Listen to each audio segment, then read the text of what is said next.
Here are the 10 best Wolverine comics that I've read. Wolverine Weapon X for a brutal look into Wolverine as a lab rat in the facilities of Weapon X and his mind being manipulated and them using him as a weapon. And it's pretty brutal, it's very sad, but Wolverine is going to do some pretty cool Wolverine stuff by the end of this. Greg Rucka's Wolverine for probably the most grounded for the character out of these 10. This is just Wolverine taking down assassins or drug dealers or human traffickers. Almost no superhuman activity or connection to the wider Marvel universe. Just Wolverine as a lone wolf, which makes it awesome. Enemy of State is a story about Wolverine's mind being controlled to attack S.H.I.E.L.D. agents and other heroes. So he's very much being used as a villain, very much mind-wiped and manipulated. And then by the end, you're going to get some satisfying revenge.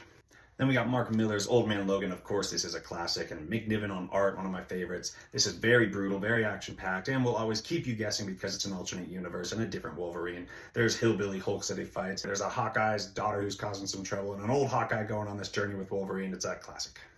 Jeff Lemire brought Old Man Logan to the 616 after Secret Wars, and Jeff Lemire's Old Man Logan is on the list. It is one of my favorites, might be number one.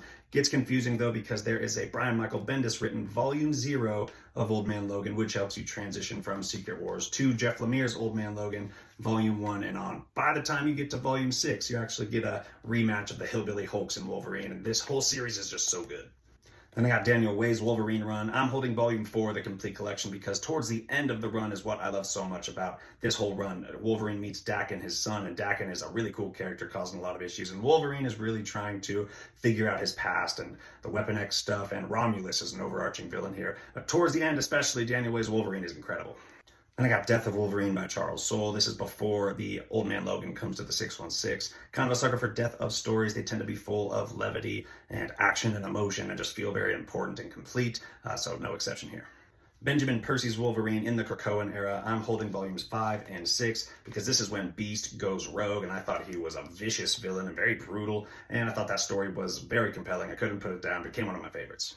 Then I got the current ongoing Ultimate Wolverine. This is a reality where he became the Winter Soldier along with being Weapon X. And just look at the design, I think that is awesome. But he is very brutally working for whoever created him. And then hopefully eventually he's going to break out and join the X-Men. Who knows? Had to get one X title in here, and this is the one where Wolverine stands out most as an individual, but a part of a team with the X-Force or X-Men. This is X-Force by Rick Remender, and Wolverine is such a standout in this one. He's such a savage. You get everything you want out of Wolverine, a team leader, the badass, and a little humor, especially with Deadpool. They bounce off each other so well in this book. Like Deadpool's best characterization in any comics, I think, is in this book, and this is just one of my favorite comics, and Wolverine's front and center.